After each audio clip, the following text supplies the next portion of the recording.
ಭೀತಿ, ರಫ್ತು ಸ್ಥಗಿತಗೊಂಡು ಗುಡಿಬಂಡೆ ರೈತರು ಕಂಗಾಲು. ಅಂತಾರಾಷ್ಟ್ರೀಯ ಮಟ್ಟದಲ್ಲಿ ಅಮೆರಿಕ, ಇರಾನ್ ಮತ್ತು ಇಸ್ರೇಲ್ ನಡುವೆ ಉಂಟಾಗಿರುವ ಯುದ್ಧದ ಭೀತಿ ಇದೀಗ ನೇರವಾಗಿ ಚಿಕ್ಕಬಳ್ಳಾಪುರ ಜಿಲ್ಲೆಯ ರೈತರ ಬದುಕಿನ ಮೇಲೆ ಗದಪ್ರಹಾರ ಮಾಡಿದೆ. ಜಾಗತಿಕ ಸಂಘರ್ಷದ ಪರಿಣಾಮವಾಗಿ ರಫ್ತು ವಹಿವಾಟು ಅಸ್ತವ್ಯಸ್ತಗೊಂಡಿದ್ದು, ತಾಲೂಕಿನ ಸಾವಿರಾರು ಎಕರೆ ಪ್ರದೇಶದಲ್ಲಿ ಬೆಳೆದ ಬೆಳೆಗಳು ಮಾರುಕಟ್ಟೆಯಿಲ್ಲದೆ ಹೊಲದಲ್ಲೇ ಕೊಳೆಯುವಂತಾಗಿದೆ. ಫಲಪುಷ್ಪಗಳ ನಾಡಿಗೆ ಆರ್ಥಿಕ ಹೊಡೆತ. ಇಡೀ ರಾಜ್ಯಕ್ಕೆ ಫಲಪುಷ್ಪಗಳ ನಗರವೆಂದೇ ಹೆಸರುವಾಸಿಯಾಗಿರುವ ಚಿಕ್ಕಬಳ್ಳಾಪುರ ಜಿಲ್ಲೆಯಿಂದ ಪ್ರತಿದಿನ ಟನ್ಗಟ್ಟಲೆ ತರಕಾರಿ ಮತ್ತು ಹಣ್ಣುಗಳು ವಿದೇಶಗಳಿಗೆ ರಫ್ತಾಗುತ್ತಿದ್ದವು. ಆದರೆ ಯುದ್ಧದ ಕಿಚ್ಚಿನಿಂದಾಗಿ ಸಾರಿಗೆ ಮತ್ತು ರಫ್ತು ವ್ಯವಸ್ಥೆ ಸ್ಥಗಿತಗೊಂಡಿದೆ. ಪರಿಣಾಮವಾಗಿ ಹೂಕೋಸು, ನವಿಲುಕೋಸು, ಮುಲ್ಲಂಗಿ, ಕ್ಯಾರೆಟ್, ಬೀಟ್ರೋಟ್ ಸೇರಿದಂತೆ ದ್ರಾಕ್ಷಿ, ಬಾಳೆ, ಮಾವು ಹಾಗೂ ಕಲ್ಲಂಗಡಿ ಬೆಳೆಗಳಿಗೆ ಸೂಕ್ತ ಬೆಲೆ ಸಿಗುತ್ತಿಲ್ಲ. ಕೈಗೆ ಬಂದ ಫಸಲನ್ನ ಏನು ಮಾಡಬೇಕು ಎಂದು ತಿಳಿಯದೆ ರೈತರು ತಮ್ಮ ಬೆಳೆಗಳನ್ನ ತಾವೇ ನೆಲಸಮ ಮಾಡುತ್ತಿರುವ ದುಸ್ಥಿತಿ ಎದುರಾಗಿದೆ. ನೀರಾವರಿಯನ್ನೇ ನಂಬಿ ಬಂಡವಾಳ ಹೂಡಿದ್ದ ರೈತರು ಈಗ ದಿಕ್ಕು ತೋಚದಂತಾಗಿದ್ದಾರೆ. ಬ್ಯಾಂಕ್ ಸಾಲ ಮತ್ತು ಒಡವೆಗಳನ್ನು ಅಡವಿಟ್ಟು ಕೃಷಿ ಮಾಡಿದ್ದ ಕೃಷಿಕರು ಅಸಲು ಕೂಡ ವಾಪಸ್ ಬಾರದ ಕಾರಣ ಕಣ್ಣೀರು ಹಾಕುತ್ತಿದ್ದಾರೆ. ಮಾರುಕಟ್ಟೆಯಲ್ಲಿನ ಈ ದಿಢೀರ್ ಕುಸಿತವು ರೈತರನ್ನ ಮಾನಸಿಕವಾಗಿ ಕುಗ್ಗಿಸಿದ್ದು, ಸಾಲ ತೀರಿಸಲಾಗದೆ ಆತ್ಮಹತ್ಯೆಯಂತಹ ವಿಪರೀತ ಆಲೋಚನೆಗಳಿಗೆ ತಳ್ಳುತ್ತಿದೆ. ಸಂಕಷ್ಟದಲ್ಲಿ ಇರುವ ರೈತರು ಕುಟುಂಬಗಳನ್ನು ರಕ್ಷಿಸಲು ಜಿಲ್ಲಾ ಮತ್ತು ತಾಲೂಕು ಮಟ್ಟದ ಅಧಿಕಾರಿಗಳು ತಕ್ಷಣವೇ ಕಾರ್ಯಪ್ರವೃತ್ತರಾಗಬೇಕು. ರಾಜ್ಯ ಮತ್ತು ಕೇಂದ್ರ ಸರ್ಕಾರಗಳು ಈ ಕೂಡಲೇ ಮಧ್ಯ ಪ್ರವೇಶಿಸಿ ನಷ್ಟ ಅನುಭವಿಸಿದ ರೈತರಿಗೆ ಸೂಕ್ತ ಪರಿಹಾರ ಪ್ಯಾಕೇಜ್ ಘೋಷಿಸಬೇಕು ಎಂದು ರೈತ ಸಂಘಟನೆಗಳು ಮತ್ತು ಕೃಷಿಕರು ತೀವ್ರ ಒತ್ತಾಯಿಸಿದ್ದಾರೆ. ವರದಿ ಸತೀಶ್ ಬಾಬು, ನಂದಿ ಟಿವಿ, ಗುಡಿಬಂಡೆ.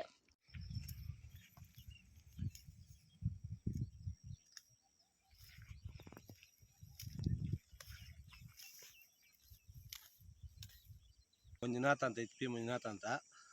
ಕೊತ್ತಂಬರಿ ಬೀಜ ಹಾಕಿದ್ವಿ, ರೇಟ್ ಇಲ್ಲ. ಈ ಗಲಾಟೆದಿಂದ ಡೀಸೆಲ್ಲು ಪೆಟ್ರೋಲು ಎಲ್ಲ ರೇಟ್ ಆಗಿದೆ. ತೋಟಗಾರಿಕೆ ಹೇಳಿದ್ರೆ ಅವ್ರು ಬರ್ತಾನೆ ಇಲ್ಲ. ಬಂದು ನೋಡ್ಕೊಂಡೋಗಿ ಏನೋ ಕೊಡ್ತೀವಿ ಅಂದರೆ ಏನು ಬರಲೇ ಇಲ್ಲ. ಇತ್ತ ಕಡೆಗೆ ನಾವು ಏನು ಮಾಡೋಕ್ಕೂ ಉಳುಮೆ ಮಾಡಬೇಕಂದ್ರೆ ಆಗ್ತಾಯಿಲ್ಲ. ಏನೋ ನೆಕ್ಸ್ಟ್ ಪರ ಸ್ವಲ್ಪ ಏನೋ ಇದು ಮಾಡಬೇಕು ಅಂತ ನಾವು ಕೇಳ್ಕೊಳ್ತಾ ಇದ್ದೀವಿ. ಸರ್, ಕೊತ್ತಂಬರಿ ಇವಾಗ ಒಂದೂವರೆ ತಿಂಗಳಲ್ವಾ ಸರ್ ಹಾಕಿರೋದು? ಇವಾಗ ಏನು ಉಳುಮೆ ಮಾಡ್ತೀರಾ ಹೇಗೆ? ಉಳುಮೆ ಮಾಡ್ಬೇಕು, ಇನ್ನೇನಕ್ಕೆ ರೇಟ್ ಇಲ್ಲ.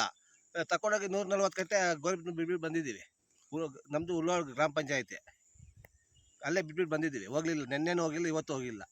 ಅಲ್ಲೇ ಈಗ ಬಿಟ್ಟು ಬಂದಿದ್ದೀವಿ. 50,000 ಆಗಿದೆ ಸಮಯ. 50,000 ಆಗಿ ಏನು ₹1 ಬಂದಿಲ್ಲ.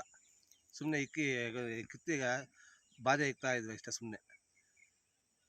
ನಮಸ್ತೆ, ನಮ್ಮ ಹೆಸರು ಸೋಮಶೇಖರ್ ಅಂತ ಹೇಳ್ಬಿಟ್ಟು ಗುಡಿಬಂಡೆ ತಾಲೂಕು ರೈತ ಸಂಘದ ತಾಲೂಕು ಅಧ್ಯಕ್ಷರು ಕೋಡಿಹಳ್ಳಿ ಚಂದ್ರಶೇಖರ ನೇತೃತ್ವದಲ್ಲಿ ನಾವು ರೈತ ಸಂಘ ತಾಲೂಕು ಅಧ್ಯಕ್ಷರಾಗಿ ಸುಮಾರು ಈಗ ಗುಡಿಬಂಡೆ ತಾಲೂಕಲ್ಲಿ ಆಲೂಗಡ್ಡೆ ವಿದ್ಯುತ್ ಭೀತಿಯ ಪರಿಣಾಮ ಆಲೂಗಡ್ಡೆ 650 ಎಕರೆ ಬೆಳೆದಿದ್ದೀವಿ. ಗುಡಿಬಂಡೆ ತಾಲೂಕಿನಲ್ಲಿ ಬೆಳೆದಂಥ ಬೆಳೆಗಳಿಗೆ ನಿಗದಿತ ಬೆಂಬಲ ಬೆಲೆ ಇಲ್ಲ.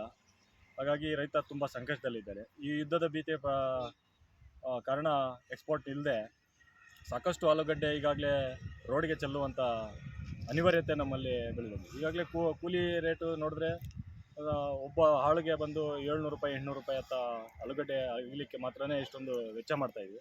ಆದರೆ ನಾವು ಆಗಿರ್ತಕ್ಕಂಥ ಬಂಡವಾಳದಲ್ಲಿ 10% ಸಹ ನಮ್ಮ ಕೈ ಹಿಡಿತಾ ಇಲ್ಲ. ಹಾಗಾಗಿ ಏನು ಈ ರಾಜ್ಯ ಸರ್ಕಾರ ಮತ್ತು ಜಿಲ್ಲಾಡಳಿತ ಮತ್ತು ತಾಲೂಕಾಡಳಿತ ಏನಿದೆ ರೈತರ ಸಂಕಷ್ಟಕ್ಕೆ ಬರಬೇಕಾಗಿತ್ತು. ಆದರೆ ಇದು ಯಾವುದೇ ಕಾರಣಕ್ಕೂ ಇಲ್ಲಿ ಇರ್ತಕ್ಕಂಥ ಜನಪ್ರತಿನಿಧಿ ಆಗಲಿ ಹಾಗೂ ತಾಲೂಕಾಡಳಿತ ಆಗಲಿ ರೈತರ ಕಷ್ಟಕ್ಕೆ ಸ್ಪಂದಿಸ್ತಾ ಇಲ್ಲ. ಹಾಗೆಯೇ ಮುಂದುವರೆದ ಭಾಗ ಈ ನ್ಯಾಷನಲ್ ಕ್ರೈಮ್ ಬೋರ್ಡ್ ಅಂತ ಹೇಳ್ಬಿಟ್ಟು ಈಗಾಗಲೇ ವರದಿ ಕೊಟ್ಟಿದೆ. ವರ್ಷಕ್ಕೆ 11,290 ಜನ ರೈತರು ಆತ್ಮಹತ್ಯೆ ದಾರಿ ಹಿಡಿತಾ ಇದೆ. ಆದರೆ ಯಾವುದೇ ಒಬ್ಬ ಜನಪ್ರತಿನಿಧಿ ಸೆಷನಲ್ಲಾಗಲಿ ಪಾರ್ಲಿಮೆಂಟಲ್ಲಾಗಲಿ ಒಬ್ಬ ಜನಪ್ರತಿನಿಧಿ ಸಹ ರೈತರ ಪರವಾಗಿ ಧ್ವನಿ ಎತ್ತಾ ಇಲ್ಲ. ಇದೊಂದು ದೊಡ್ಡ ದುರಂತ ಅಂತ ಹೇಳ್ಬಿಟ್ಟು ಈ ಮಾಧ್ಯಮದ ಮುಖಾಂತರ ಹೇಳ್ತಾ ಇದೆ. ಮುಂದುವರೆದ ಭಾಗ ನಮ್ಮ ಗುಡಿಬಂಡೆ ತಾಲೂಕಲ್ಲಿ ಯಾವುದೇ ನದಿ ನಾಳೆಗಳು ಸಹ ಅವಲಂಬಿತವಾಗಿಲ್ಲ.